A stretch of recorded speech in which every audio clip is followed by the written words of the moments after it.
Okay, so Mark here from Rock and Load. This evening I am joined by UK grunge rockers Stone Angels. The guys are dropping their sophomore album and new album Up in Smoke on March 22nd. And this evening I have James and Sam with me to tell us all about their plans for world domination. Gentlemen, how's it going? Yeah, very good. Thank you. Good, thanks. Yeah. Good to meet you. Good to meet you. So I was listening to the album earlier on. Quite a banging album. Well done. Congratulations on that. Oh, thank you very much. That means a lot. How do you guys? You were just talking, James. You obviously involved in like music PR and stuff as well. What's it like being in the other side of the fence, then being a musician and putting yourself out there ready for execution? It's weird because yeah, definitely. Before I worked in PR, I didn't realize how small the family was once you get to the other side of the guardrail, so to Yeah, speak. Um, and it's I guess working in PR has hopefully set me up in a position that I know what we really need to do to try and maximize the yeah, the release strategy.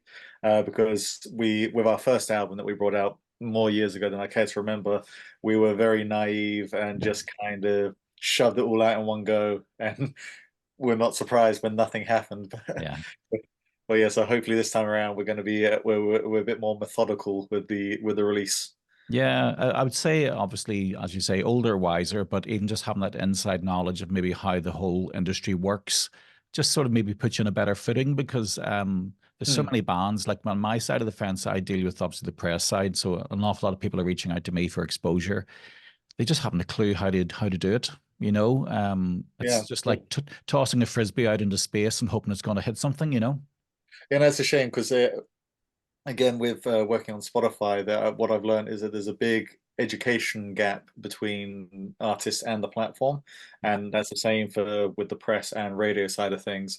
That, I work with lots of artists that can write phenomenal pieces of music, but when it comes to learning how to kind of nurture their metaphorical child, as it were, they yeah. don't really know how to raise it. Yeah, and it's unfortunate that you're in this position as well in this modern day that literally you can't just be a musician anymore. You have to be all encompassing. You have to be a social media guru and hurl yourself basically out there in the world to try and sell your music.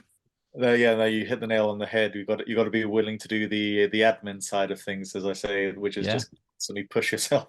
tedious. And I suppose as well for you guys, you have to learn new skill sets because obviously even doing this or even putting yourself in front of a camera in front of TikTok, learning how to bust those moves, to sell those songs. It's not a comfortable place to be for everybody. Yeah, no, definitely TikTok is probably one of our weaker Yeah. areas. I'd say we haven't got any of the lip syncing videos yet, but Yeah. give us Oh time. God. Watch this Yeah. space. You never know. And so give us a little bit of a brief history about the band then. For anybody unfamiliar with yourselves, tell us how you got to this stage. Sure. So we actually started in 2011. So Niall and I were in two separate projects that both kind of imploded at the same time. And he just reached out to me one day and said, "Hey, fancy, uh, putting together a band?" He originally wanted to call it the Niall Kersey Project, and I Of said, course he did. Of course he did. "Look, yep, I'm up for working together, but we're changing the." And yeah, so it's been yeah, although we've been since 2011, time's flown by really.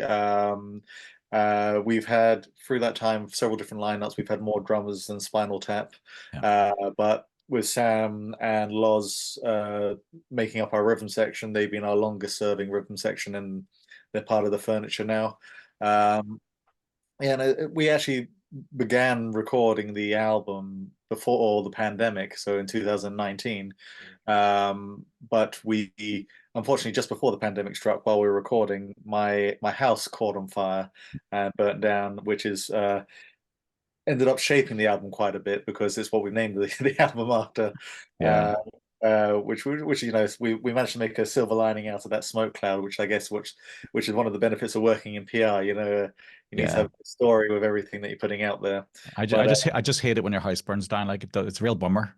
oh yeah, yeah, no, but I know the question. If your house is on fire, what guitar are you going to save? Yeah. Yeah. I've got a sticker on the door that says rescue my guitar, so in case of fire. So yeah, yeah, yeah.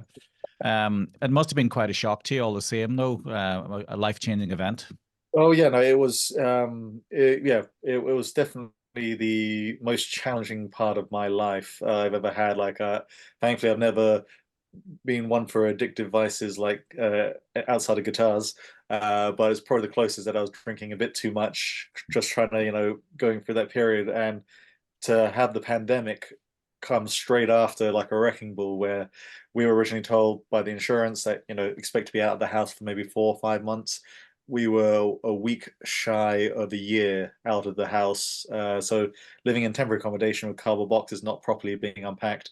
And again, with the pandemic, not really being allowed to go outside except for that 1 hour of jogging a day. Yeah. Uh, but it use that time to actually the to really kind of challenge myself with the title track of the album. I wrote that during lockdown as a way of like a cheaper alternative to therapy, as a Mm. way of kind of getting through my emotions of it all. And it was it was definitely the most challenging song that I've had to write, because it's the one that's probably most raw in terms of from an emotional standpoint that I've ever had to do. But I'm thank like I know a mother's love is blind, but I'm pretty happy with it. Yeah, of course. And has the current lineup then been in place from around that time, or was it after the pandemic? So pretty much around that time. So Sam joined during the pandemic himself. Yeah, I Our had my previous, audition. I think it was literally the week before lockdown was announced, wasn't it? All right. Pretty yeah, much. We were ready pretty to much. go for a gig, and then that was it. And then it took about, I think I was in the band for about a year or so until we played our first gig with me in the lineup. So, Yeah. yeah, I was looking forward to getting out of the blocks, and now we're releasing the album and stuff. Yeah, it's an exciting project to be a part of, and it's great fun all the time playing with the guys and stuff. So yeah, it's been going great since then. So it's all been up since the lockdown, really. Yeah, strange times. We're still, people are still adapting to the new norm, even a couple of years later now, because society's just taking such a long time to catch up with it, with the touring schedules, especially. You've seen the state of the touring schedules after lockdown, and so many bands queued up at the door of venues, just literally trying to get those tours finished. Mm-hmm. Yeah, no, it's actually it's amazing, because a lot of bands that I know that they're struggling to get into venues to do tours because there's such a backlog. Yeah. That yeah, so hopefully, like I say, we won't go into another lockdown anytime soon. No, just World War III. We'll be fine. Yeah, We'll yeah. be fine. Yeah. So tell us about the music then, and the sort of your inspiration within the band. Like musically, what sort of bands had you sort of gravitated towards that's helped shape your sound? So like hands down, I'll always say my favorite band of all time is AC/DC. Angus Young is the main reason that I play guitar. I love to try and be, one fraction of a Tasmanian devil that he is on stage. Yeah. But beyond that, we one thing that we really wanted to try and do with this album is to kind of show that we've developed and grown more since our first album. So by that, we were kind of expanding the net a bit. We, as you touched on, we are inspired a bit by grunge. So Jerry Cantrell is probably one of my big inspirations on my guitar setup. I've got signature guitar, signature pedal of his Yeah. kind of thing. But also we're also looking into things a bit like country and stuff like that as well. One of the things that I personally tried to do to challenge myself as a songwriter is that I was learning to play slide guitar, which features on a couple of tracks on this album, which was not existent on the first album in the slightest. That as well. Although I'm primarily the guitarist, I was also taking singing lessons during lockdown so I could learn to harmonize better, as well as I take lead vocals here and there on the album as well. I'm not trying to usurp Niall. It's the microphone's his, but I like to I like bands that generally don't have one figurehead. That Yeah. like Fleetwood Mac had several people that could benefit what the song required. And so that's kind of something that I'm quite keen to instill as much as possible. And going back to country, one thing that they do better than pretty much anyone else is harmonies. I absolutely Yeah. love them. 100%. I'm a big fan of country personally. I don't know if you watched. Do you watch Rick Beato at all on YouTube? No, no, I haven't. Yeah, he's a music producer, but he would analyze music all the time, for example. But he would sit and do down, say like the top 10 rock songs on Spotify, go through them and go, break them down and say why he thinks they're good and etc. But if you do pop, for example, he would go, "What is this shit?" Like literally, what is this shit that's being pushed out on Spotify now? Because there's nothing to there's nothing you could trace back to say where it's coming from. What is big at the moment. It changes from song to song. But if you done one recently of country, and I think it actually surprised him so much, the quality within the top 10 songs within country. Because obviously, as you say yourself there, you have multiple musicians who are contributing to songwriting, who are multi-instrumentalists, multiple harmonies and songs and stuff like that there. So they're just on a different level when it comes to the generic music, which is being pushed out song after song, even if it's a single or albums, compared to most genres, because they're really, really invested in it.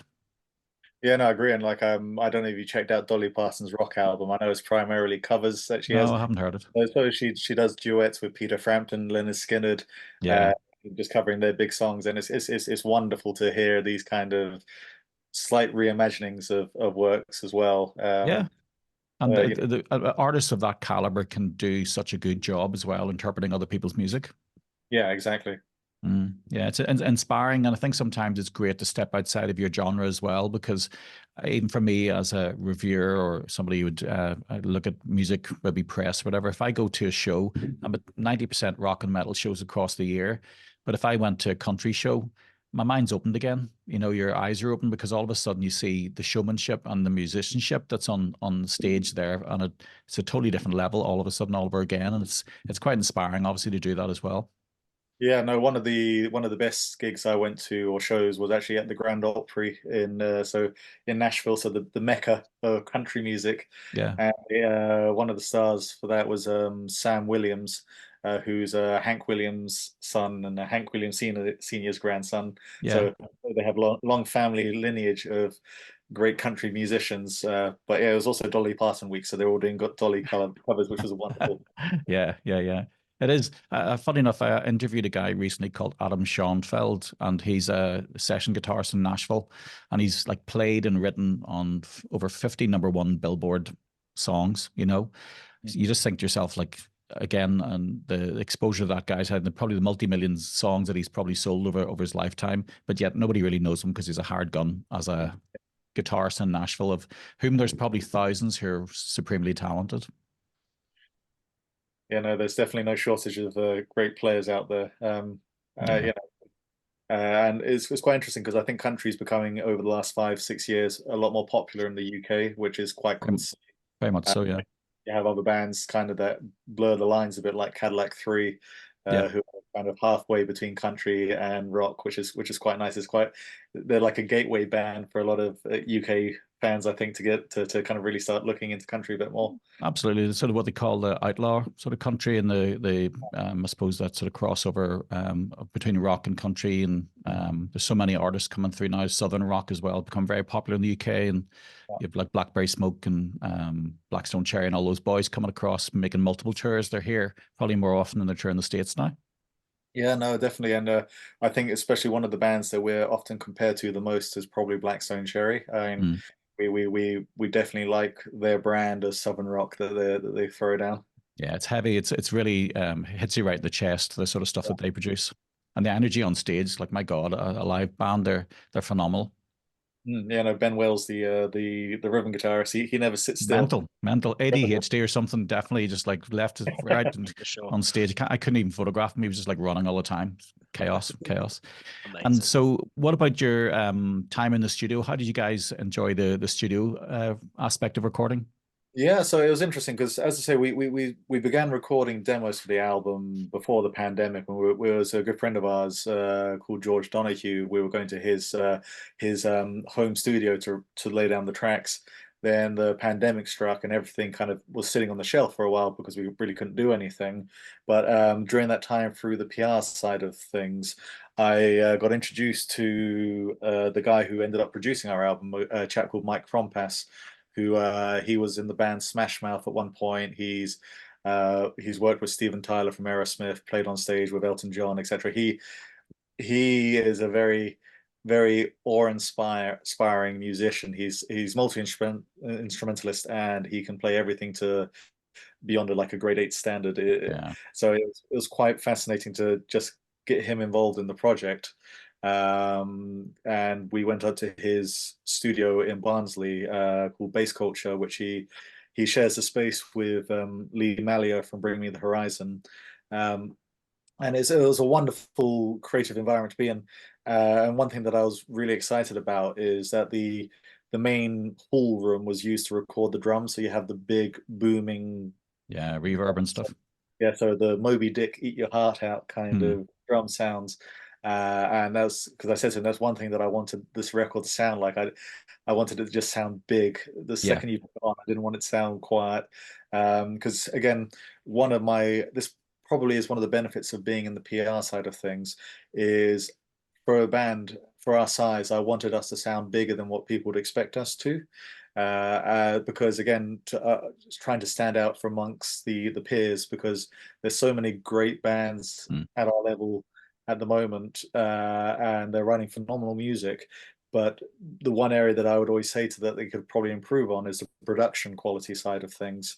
So that's where we wanted to make sure that we were able to get as good a production as possible for the record, which thankfully I think we managed to achieve quite well. Yeah, I have to agree with you. I think the sound is huge. You know, you've succeeded on that front, and obviously paying attention to those sort of details can certainly pay off because it'll turn heads at an early stage, and people will assume then that you're further down the road, maybe with a career, etc., because of just what they hear, and you'll surprise probably a lot of people with that. Yeah, exactly. We wanted to sound like we're a stadium band that still plays. That's it. Yeah, fake it till you make it. Yeah, exactly. That's it. And how did you enjoy the experience, Sam?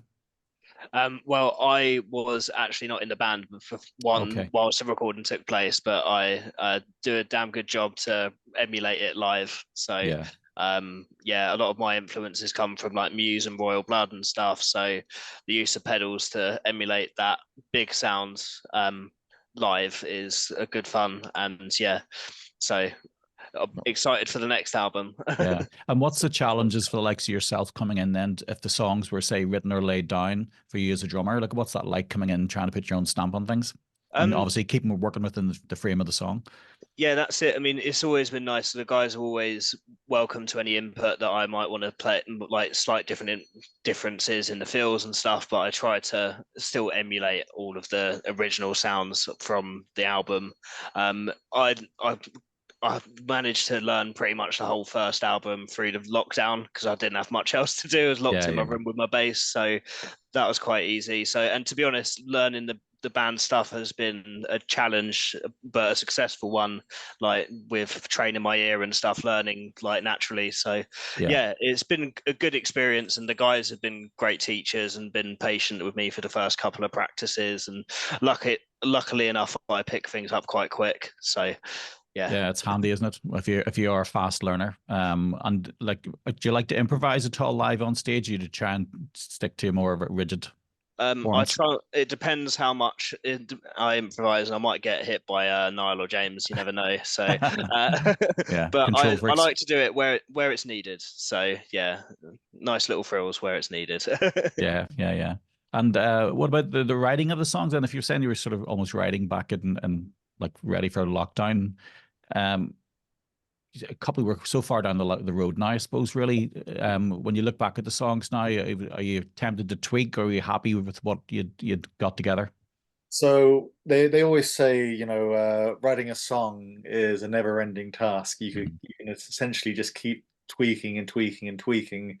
But thankfully, because we had so long during the pandemic to kind of go over the demos, see what worked, what didn't work, and by the time that we went in the studio with Mike, it was actually quite a quick process. We had it agreed, we had it locked down, and then obviously Mike, with his producer hat on, said, just chopped and changed things slightly to make it sound better.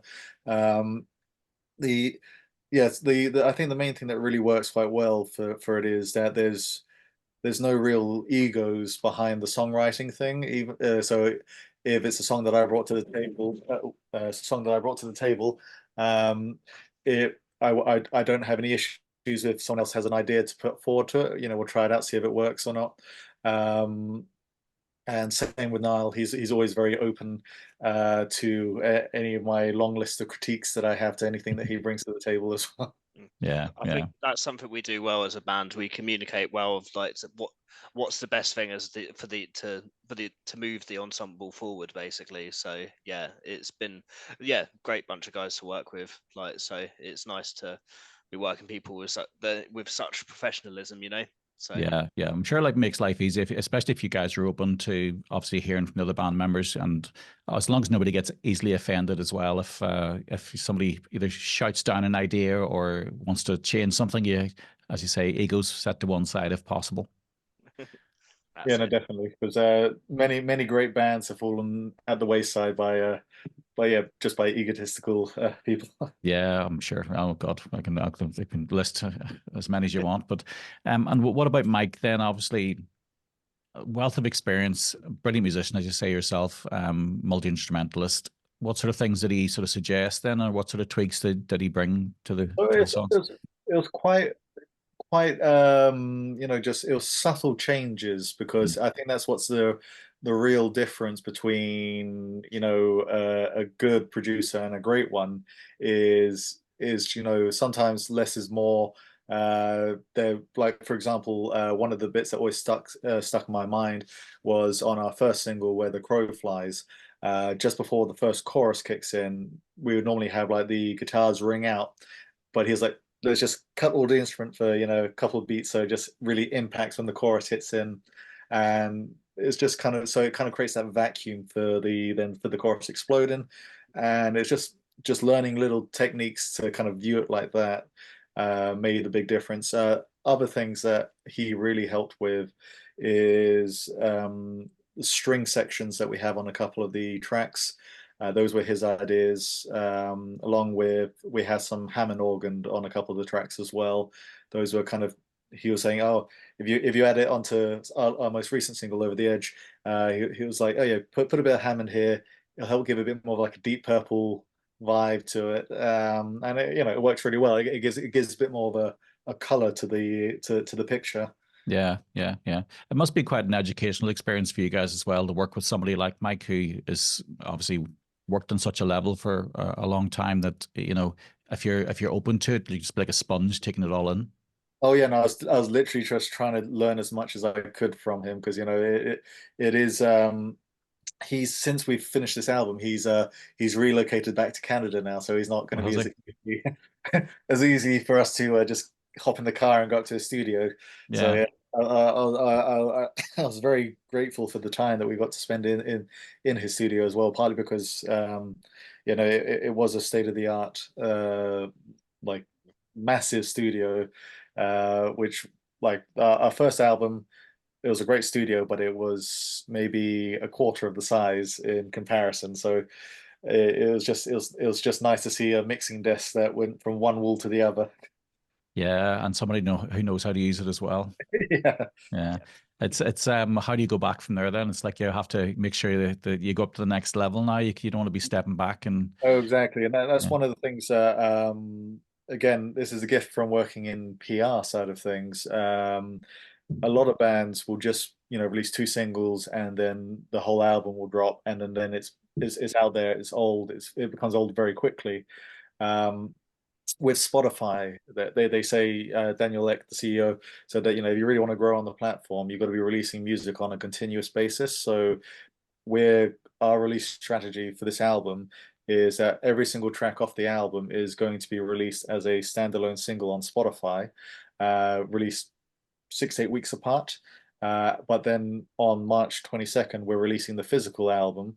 So that way, people who want to buy the physical album they don't have to wait a year for the whole album to be out. Yeah. They can buy it straight from us, from our website, from gigs.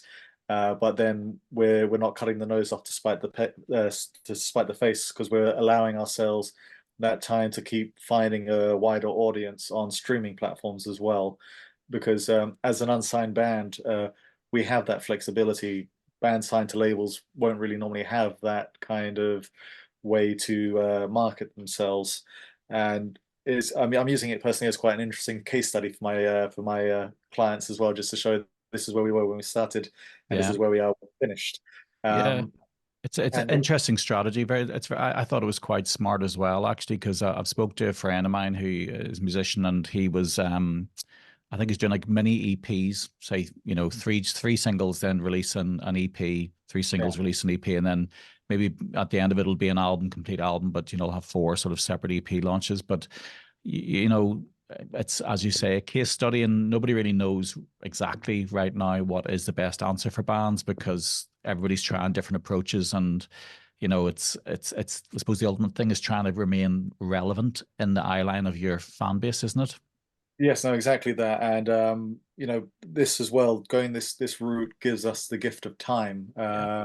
Because effectively, if everything goes well, we can already start beginning writing and recording the follow-up album while we're still in the last third of the release cycle of this album. Yeah. So hopefully we won't then leave it so many years in between the releases of the of the albums, which was kind of a bit of an issue with the between the first album and this album. It kind of almost felt like we're turning into kind of our own Chinese democracy situation with how long it was taking for the album to come out. Yeah. But at least as well, though, with the launch date of, say, March 22nd, then you'll also be able to bring in a revenue stream, hopefully from album sales, Yeah, which, again, a lot of people ignore because they're too busy either releasing singles and do it the album at the end of the year, for example. And by that stage, nobody gives a shit because they've already got the singles. So hopefully, it's a good, smart strategy where you can bring in a bit of revenue from sales of the album over the course of the year. And if somebody just wants to stream them for free, then that's their option if they want to, but be patient. yeah, no, and it's great because as I say, the album's already available for pre-order, and the pre-orders are going well, which is very nice to see, because sometimes as a musician it can be hard to know if you're reaching anyone. Yeah.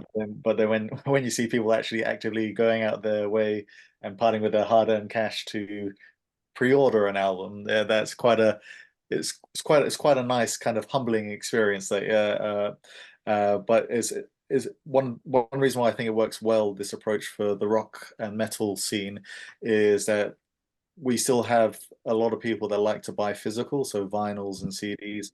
Like I vinyl hunt like crazy. I love the just having the big artwork, Yeah. um, and plus again it's a great thing to get signed by bands as well. So that's what a lot of fans want to do, is to get a memento. And I think while streaming has its place, people are realizing the how nice and almost nostalgic it is to have physical, as well. So I think it's quite nice. Yeah. There's a very disposable nature about digital. That's the problem. Whereas I was talking to somebody last night at a gig, and we're just talking about that process. When you buy an album or you buy a CD, you would have sat and listened to it on repeat, for months, basically, until you've made yourself sick of it. But now, literally, somebody could drop an album, and if the first song doesn't grab you, you're flicking on to the next one.